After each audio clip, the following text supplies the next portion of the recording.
beta site is available for any of our clients to log into to get a test drive and feel of the new platform.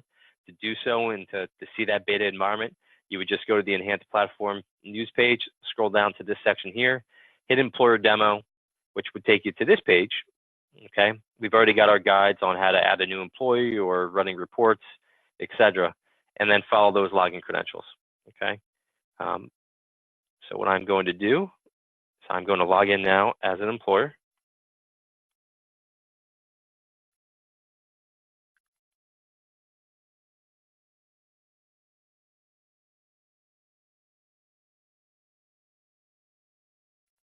And this here is what the new employer portal will look like.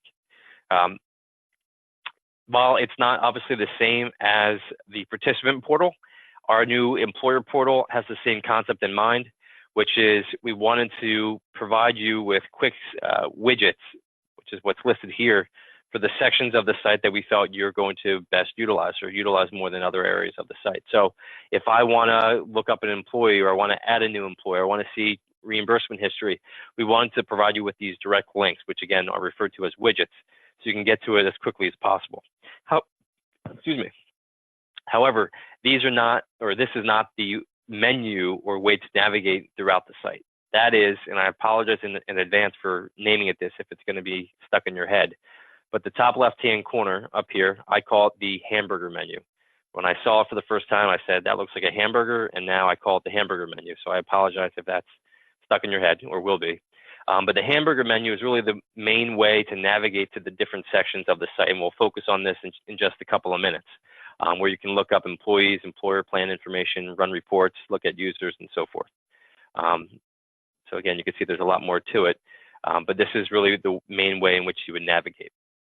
Now, with that being said, if you are looking to find a particular employee, you just want to go to the employee section where you want to look up, as an example, the employee that we were just logged in as. If you wanted to find them and see their account information, the best way to do that is on the left-hand side, right next to the hamburger menu, there's that search icon, okay? And now we can find an employee by filtering it by their social, or if I hit the drop-down, any of these options here. So the employee that we were logged in as, let's see, their last name was employee, right? So I'm going to type in under the last name, employee, hit find, okay, and there's that individual. That's the person we're looking for. Hit that, shows us that individual's demographics, and if I hit his or her name, sample employee, it now takes us to the employee's homepage within the employer portal. This homepage will tell us all the benefit accounts that the members enrolled in, the statuses of those accounts, whether it's active or terminated or temporary inactive, maybe they're out on disability, whatever the case might be. Okay, any existing cards, you can see the cards that are active, those that were initially ordered but were identified as lost and stolen. So again, new cards were recently issued after that. Any recent transactions, which could be employee deposits towards any of the benefit programs, you could filter it out by account type or keep it at all. Okay, recent reimbursements, etc. Okay, so that is the employee homepage, which is that link right there, the home icon or the home link. Now, as you can see, as I work my way left to right, there's other links or sections of the employee piece. So before we do any of that, just focusing on this area here, this is just going to show you the basic employee related information. It tells you their employee ID, which is going to be their social, the employer name, obviously, eligibility date, termination date, etc. User ID, if there's anything listed there, that is going to show you as the employer what the member's username is to log into their own personal employee portal. So if a member comes and says, what's my user ID to log in? If there's nothing here, that means they've never logged in before. If there is something, then in this case here, you would tell them your user ID is OCA Demo 2018, again, as an example. Okay, so again, working my way on this menu bar here, the light blue bar, and I hit demographics. This will now take us to the employee demographics page where it's going to show us their address information. Maybe their shipping address is different than their billing address, phone information, email, all that stuff. Okay. If they move, you can just quickly go in, select demographics, and change their address and update it here, and then scroll down to the very bottom and hit save, and then it would be updated successfully. Okay. So that's the demographic section. Accounts, very similar to what we saw before. It's just showing you all the accounts that the member is enrolled in. And this would also be the area that if you wanted to, as an employer, you can enroll that employee in a new benefit that's offered or terminate somebody. You would go to the same page, and I'll show you how to do that in just a few minutes. Okay. Cards, again, as we discussed before, this is showing you all the cards that were issued for this employee. Statuses, if there was any qualifying events that took place or a member was activated or terminated from a benefit, it would show you the history there. The history is referring to all transactions that took place for that employee. So I'm going to spend just a couple of minutes on this page. So again, I selected history, and then now I can filter out what history I want to see based upon the date range from and to. So just to quickly make sure I see some data, I'm going to change the start date to 2010 and have it end as of today. Keep it at all account types. And then under type, again, if you remember back from the member portal, deposit would be reflecting in contributions that the employees make into a payroll-based benefit. So if I checked off deposits, it's now going to show me any contributions that I made if, again, I was enrolled in like an FSA or dependent care. Manual is going to refer to any checks or direct deposits that were issued, and card would show any card transactions. So if both of those are checked off and I keep it at that date range and I hit search, it will now show you all the employee transactions that had taken place within that date range. And it's going to show you on the transaction type if it was a claim. Okay. Again, this is one of 4 pages. This is card transactions. Okay, things that are in yellow are reflecting card, or not card, but claims that paid out of multiple benefits. So for an example, if you're a group that offers an HRA and an FSA, and not all of it paid out of the HRA, this example here would reflect by highlighting it in yellow that these claims were associated with one another. $999 was submitted, $799.20 was paid out of the HRA, but under here again, the total amount, $999, $199.80 paid out of the FSA benefit. Okay, so it tells you how they're connected by highlighting it in yellow. Right, and this is again where you can see all their transactional history. This is not where you would go in and run reports. There's a whole nother section. Again, this would just be referring to the employees section to look up a particular individual. Okay, so just moving along here, communications. All communication emails that get sent out to the member, you as the employer have access to those emails, so long as it's not including any HIPAA-related data. Those emails are reflected here. So as an example, a member may have reported their card as lost and stolen. So as a result, a new card was issued. These emails get generated that tell them, hey, you recently identified that your card was lost and stolen, and that card that you had on file ending in 5934 has been deactivated. Okay, a replacement card has been ordered, and it's going to be sent to the shipping address noted in their account. Just notifying them of that card lost and stolen. Right? Claims that are processed, they get that email. When they're enrolled in a benefit, and those emails should have gone out for our 1-1 clients or will be within the next couple of days, they get a welcome email that says, hey, Ross, you're now enrolled in the benefit. Congratulations. And this is not what it's going to look like, but you get the gist in terms of an email being sent. Okay. If you need to resend those emails, you can just click under that communication piece and hit resend, and it'll go to the employee a second time or how many times thereafter. Okay. So again, what we were just on is the employee section. Again, you can really navigate throughout the employee page by hitting any of those options there. All right. But now what we're going to do is we're going to go back to the home page, which is by going under My Account and hitting Home, which takes us back to the very beginning when we first logged in. And again, going and hitting the hamburger menu, this is really the main navigation of the site. So we're going to start at the bottom and work our way up. Users. So there are employer users and there's employee users. Starting off with employee users, if I click that, again, we're logged in as in a beta employer site. If you want to see all your employees that have logged into the portal and have created login credentials, when you click employee users, just go in and hit search. When you do that, it's going to show all the employees that have created an account online. Very important. This does not reflect those that have benefits with OCA. This is reflecting those that have created an online account. Okay.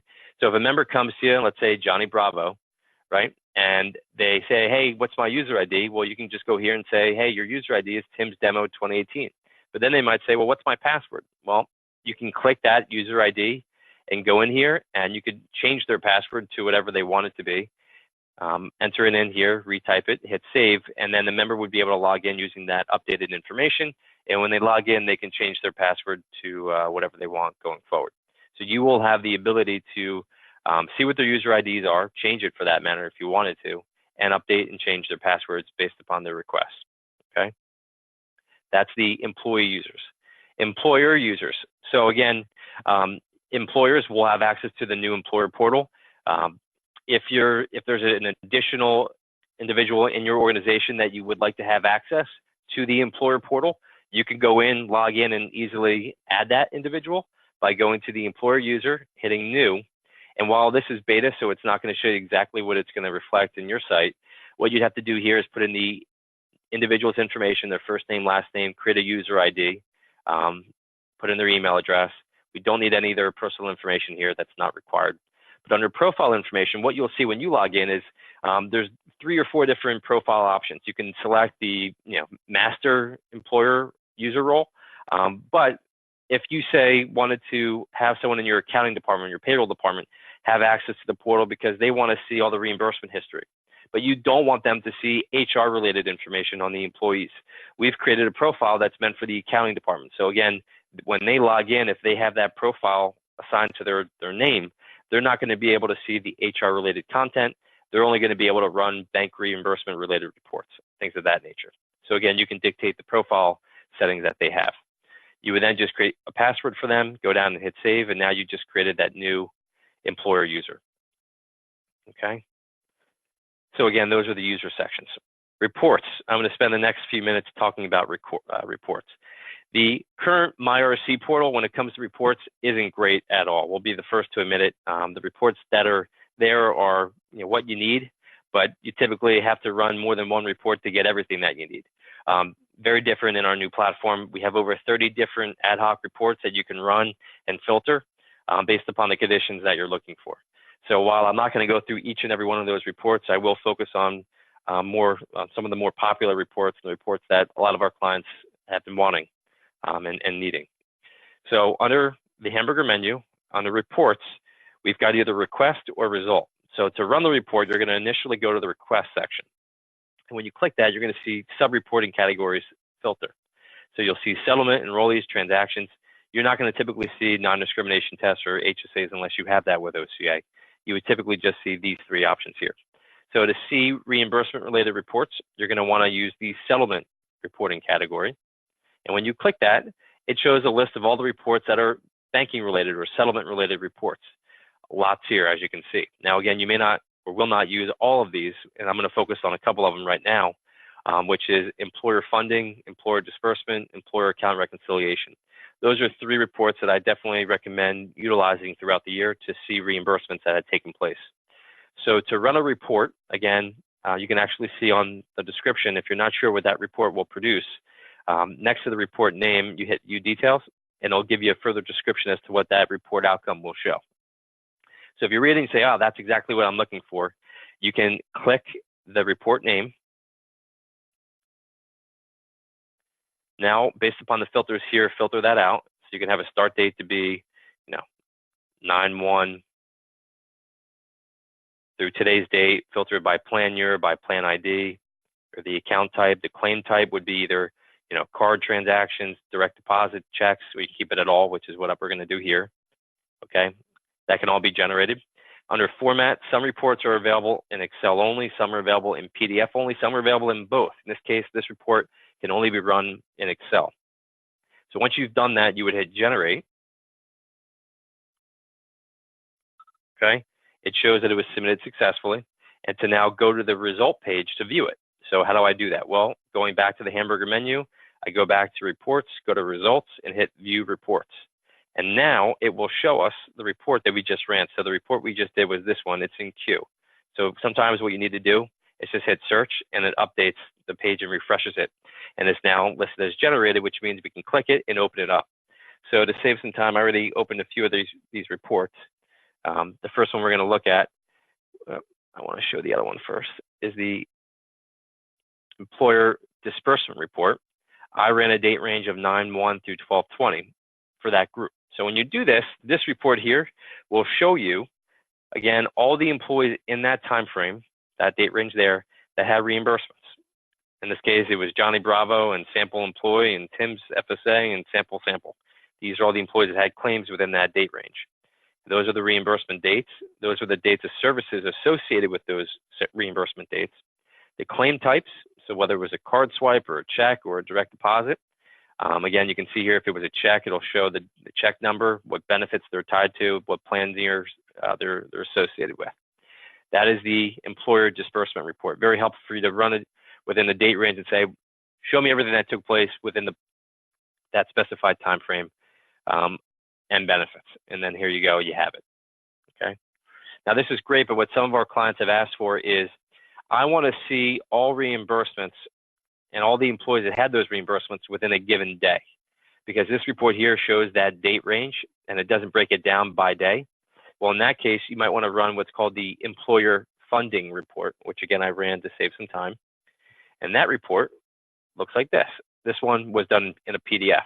So it was the same date range, but this report in a PDF will show you, based upon the date range and the days in which payments were issued. So on 9/6, this sample employee, had 2 claims. Both were on their debit card, right? You can see that here on their card. Both were tied to their FSA. One was $27.45. The other one was for $50. And then it gives you the total for that day, which is $77.45 came out of cards. That was the total settlement. Okay. Let's see if we can do a better example. Here we go. On 9/25, all for the same employee. This individual had a lot of claims. These are the dates of services. These are their claim types, whether it was a debit card or a check or a direct deposit. Tells you the benefits that they were tied to, okay? And it tells you the breakdown of what was paid out in manual claims, what was paid out in card swipes, and the total, again, on that given day. All right, so you get the gist. This really allows employers to see on any given day all the reimbursements that took place and the benefits that were affiliated with it.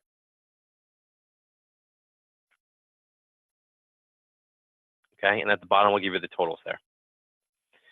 All right. Next report that I wanted to show is what's called the enrolled participant report. This is very similar to the aggregate status report if you're familiar with the MyRC website. This report is like that, but kind of like on steroids because it gives you even more information. This report would have been available, just to quickly show you, if I go under request under enrollees. This is now showing you all enrollment related reports, and you would go down and you would select the enrolled participant report. Okay, when you run that, this is what the report will show. So it's going to show you the employees. Okay, if I wanted to see their dependents, it would include their dependents, all their demographics, their email, card number, card status, plans that they're enrolled in, when they were active, when they were termed, if they were. If it was an FSA-based benefit, as you can see here, it'll show what the employee per pay period contribution should be and what the annual election is. Tells you what they've contributed year to date, what their balances are, etc. Okay, and this would show you for all the plans that you filtered out. Very similar to the aggregate status report, but again, showing you based upon your filtering.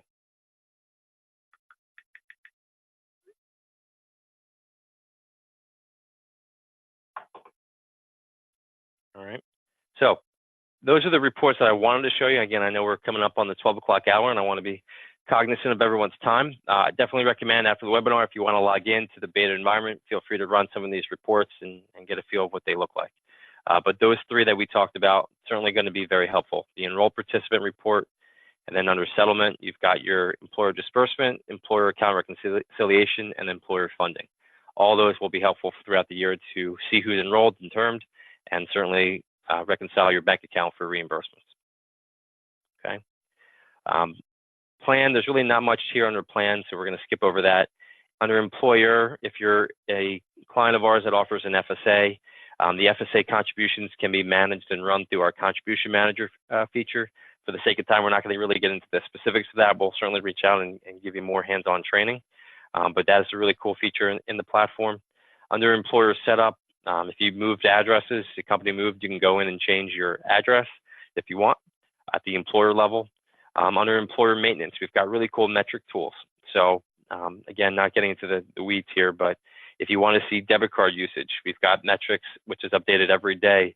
How many cards that were approved, how many card swipes took place in total, how many were denied, how many transactions had gone through, what was the average card swipe, right? Manual claims, those were non-card reimbursements. Gives you the breakdown there. The reimbursement metrics, number of checks issued, so on and so forth. Card status, Again, you get the gist of that. So clear metrics on your benefit level, and this is continuing to get built out to provide you with even more useful information. Okay, so that's under the employer piece. Employees. So the next 5 minutes, if I have that time, I'm going to show you how, if you want, again, this is only if you want, you as the employer and or broker, if you're given access, can enroll and or change or terminate someone from an OCA benefit. All right, so using the hamburger menu, I then select employee, and then I go under employee and I hit new. What I'm about to show is how you can enroll an employee into a benefit for the first time. It's a new hire that you wanted to enroll. So again, hamburger menu, I select employee, then I hit employee and hit new. It will now take us, again, this is a blank page. We're going to create a new employee. So we'll say it's Ross, December, let's call it that. Not very original here. Employee ID, that will always, always, always be the member's social. So we're going to just create a fake social.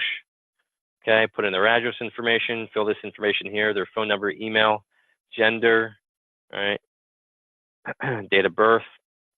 The rest of the information, like their driver's license or marital status, all that kind of stuff, again, not required by any means. If you want to fill it in, go for it, but we don't require it. Really, the only required fields are their address and their social and their first and last name. Obviously, we're going to want to have their email and phone number on file, but it's not a required field. So if you didn't have it, you could, in theory, continue to move on and hit save at the bottom here. Okay, so I'm going to hit save. And now we've just added in the employee demographics. But now we either have to add in the employee's dependents, if there are dependents, okay? Or if there aren't any dependents, you can hit add benefit account. All right, if I didn't have any dependents, I could hit add benefit account. And now it takes us to the account page for this individual, Ross December. Now, because this individual is brand new, obviously, as you can see here, they're not enrolled in any plan. So we have to enroll them in a plan of our choosing. So if I scroll down, left-hand corner, it says new. Okay, now this is our enrollment page. What benefit are we going to enroll this individual in? So let's, under benefit plan, if I hit the drop down, we want to enroll this person in the FSA plan, okay? The FSA plan runs 1/1/18 through 12/31. Let's say the person came on in September, okay? September 1st, all right? When you log in and when you were to do this, if you have an FSA, your payroll calendar will already show up. So again, this is a 9/1 start date, and because we have your payroll calendar in this example being a biweekly Friday pay, it's illustrating that because the individual came on 9/1, there's already been 18 contributions. So when we put in the election down here, it's going to say whatever that election is, the contribution should be based upon only 8 remaining contributions. So let's say this employee is going to make a $1,000 FSA for the rest of the year. What you'd have to do is under the total expected column, under the employee row, put in 1,000 there, and then pre-funded amount, put in 1,000 there as well, and then hit calculate. Now you'll see, based upon that election and only 8 pay periods left, the employee per pay contribution that you're going to have to withdraw from their paycheck is $125, okay? So you enter that in, you hit calculate, which shows you that number. Now hit save. You just enrolled the employee in the FSA program, okay? But let's say you needed to enroll them in the HRA. Well, just go back, hit new, under benefit plan, select the HRA benefit. We said this employee is enrolling 9/1. They had single coverage, okay? If they didn't have single coverage, they were covering dependents, then you always want to make sure you check off that auto link dependent link so the dependents can be covered by that plan, okay? Because the HRA was already pre-built and it's a pre-funded benefit, the single tier has a HRA benefit of $2,500. So again, that's been grayed out. You can't alter that. You just got to hit save. So now this individual is enrolled in the HRA and an FSA. And that's how easy it is to enroll the employee, okay? Let's say, and it's fast forward and it's now December 27th, that employee, it didn't work out and you need to terminate them. Well, you can go find the employee by using the search field, get to this page here, and now select the HRA plan if we wanted to terminate them. Go under the HRA, under status, and hit terminated. It would default to today's date. If you wanted them to have coverage through the end of the month, just select the calendar. Okay, so now it's 12/31. Scroll down to the bottom, and now hit save. Now the status has been identified as terminated But if I highlight over the HRA, it shows the termination date to be 12/31. So the person will have coverage to the end of the month in that case. Okay, so very easy to navigate through, and hopefully was clear enough for everybody to see how easy the site is to run reports, enroll people, see employees' information, and so forth. And obviously there's a lot here, so we didn't go over every aspect of the site, but definitely recommend when you have the time to log into the beta environment and play around with it. So I am 1 or 2 minutes over time, so there was a couple of questions that did also come through that I wanted to address. First one is, will the user ID transport over to the new portal automatically? So no, the user IDs will not be migrated over. Members and employers will have to create new usernames and passwords. Now, as an employer, OCA is setting up your employer username and ID, your temporary password, I should say. Those emails should be going out to our employer users either tomorrow or Monday, or at the very latest on Wednesday for our 1/1 renewals. That way you can then log in and see the benefits that are there for the new year. When you log in as an employer in the employer portal, you can update and change your password, but the user ID is a user ID that OCA is going to be creating for you. If you're also a participant, you'll be getting a welcome email within the next few days as well. Again, this is assuming that you're a 1/1 renewal date with instructions on how you can create a new username and a password for the new platform. Okay, so that pretty much covers the questions. I hope this was worth your time.